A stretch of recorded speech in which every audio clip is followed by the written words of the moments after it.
ஆவியினாலே சத்தியத்திற்கு கீழ்ப்படி. நீங்க பாருங்க, உங்க சுய பலத்தினால சத்தியத்திற்கு கீழ்ப்படியவே முடியாது. என் சுய ஞானத்தினால, என் சுய திறமையினால, என் சுய பலத்தினால தேவனுடைய வார்த்தைகளுக்கு நான் கீழ்ப்படிந்து வாழவே முடியாது. உங்களுக்கு சத்தியத்திற்கு கீழ்ப்படிய செய்கிறவர் நமக்குள்ளே வாசம் செய்து கொண்டிருக்கிற பரிசுத்த ஆவியானவர். அவர் தான் இந்த சத்தியத்திற்கு நம்மளை கீழ்ப்படிய செய்வார். அதனால தான் ஏன்னா அவர் சத்திய ஆவியானவர். அவர் வரும்போது உங்களை சகல சத்தியத்திற்குள்ளும் நடத்துவார்னு ஆண்டவராகிய இயேசு கிறிஸ்து சொன்னார். பார்த்தீங்களா? அப்ப இன்னைக்கு இந்த சத்தியங்கள்லாம் இருக்குது, இந்த வேத வார்த்தைகள்லாம் இருக்குது. இந்த வேத வார்த்தைகளின்படி வாழும் போது தான் நான் மறுபடியும் பிறக்கிறேன்.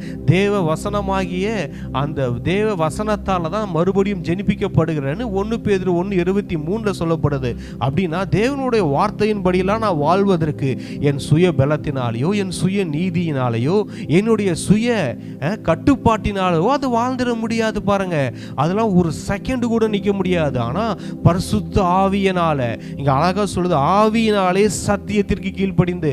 இந்த ஆவியானவர் நமக்குள்ள மினிஸ்ட்ரி பண்றதுக்கு, இந்த ஆவியானவர் நமக்குள்ள கிரியை செய்வதற்கு நம்ம வேற இடம் கொடுக்கணும். பாருங்க, நம்ம சொல்ல வேணாம், பிரதர் சத்தியத்தின்படி வாழ முடியல பிரதர், இந்த வேதம் சொல்லுகிறபடி என்னால வாழ முடியல, நான் எவ்வளவோ முயற்சி செஞ்சு பார்க்கிறேன், நான் எவ்வளவோ முயன்று பார்க்கிறேன், நான் போராடி பார்க்கிறேன், ஆனா என்னால இந்த வேதம் சொல்லுகிறபடி என்னால வாழ முடியலன்னு சொல்றீங்களா? ஒண்ணு பாருங்க, நம்ம சுய பலத்தினால போராடினது போதும். என் சுய சிந்தனையினால, என் சுய நீதியினால, என் சுய பரிசுத்தத்தினால நான் என்னமோ அந்த வேதத்துக்கு நானா கீழ்ப்படிச்சிட முடியும், நானா நிலைச்சு நின்றுட முடியும் அப்படின்னு நினைக்காம, அப்படின்றதெல்லாம் தூக்கி வச்சுட்டீங்க. பாருங்க, நம்ம பரிசுத்த ஆவியானவருக்கு இடம் கொடுக்கும் போது, அவர் வந்து நமக்குள்ள தங்கி அவர் கிரியை செய்ய இடம் கொடுக்கும் போது பாருங்க, அவர் நம்மை சகல சத்தியத்திற்குள்ளும் அவர் நடத்துகிறவரா இருக்கிறார்.